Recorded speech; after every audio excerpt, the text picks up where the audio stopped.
اس لیے کہ حدیث بھی ہے بخاری کی بھی اور ویسے بھی ہمارے یہاں بھی ہے کہ صلو رأیتمونی اصلی، کہ نماز ایسے پڑھو جیسے تم نے مجھے دیکھا کہ نماز پڑھ رہا ہوں، ویسے نماز پڑھو. تو 2 رکوع کر لیں، اچھا ہے دوسرا رکوع بھی تو کر رہے ہیں، نہیں ہو سکتا. 3 سجدے کر لیں کہ بھائی 1 سجدہ زیادہ ہی تو کیا ہے، نہیں ہو سکتا. اچھا 1 کر لیں اور اگلی رکعت میں 3 کر لیں کہ برابر ہو گیا. 4 مانگے تھے نا اللہ نے، فجر میں 4 سجدے مانگے تھے، تو 1 رکعت میں 1 کر لیا اور 1 رکعت میں 3 کر لیا. نہیں چاہیے اللہ کو، ایسی نماز نہیں چاہیے. جس رکعت میں جو چیز جیسے مانگی ہے ویسے ہی چاہیے تو نماز قبول ہوگی.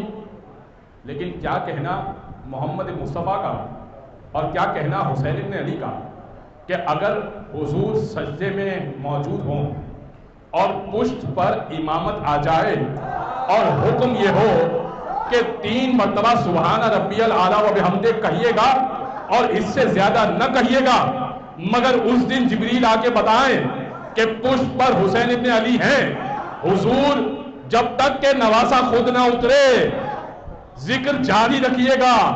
اب نماز باطل نہیں ہوگی، اب نماز کا حصہ بنے گی.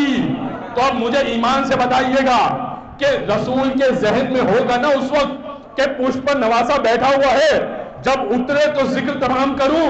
تو اس کا مطلب کہ اگر دل میں حسین ہو اور نماز پڑھی جا رہی ہو تو یہی نماز تو حضور کو چاہیے.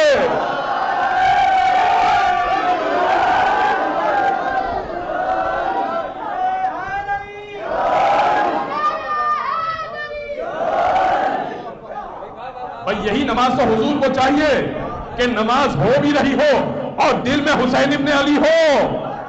اگر دل میں حسین نہ ہو تو حضور کو یہ نماز نہیں چاہیے. دماغوں میں حسین ابن علی ہو، دل میں حسین ابن علی بسا ہو. سر مبارک جھکا ہوا تھا، نماز سرور پڑھا رہے تھے، حضور آگے صحابہ پیچھے، وہ فرض اپنا نبھا رہے تھے.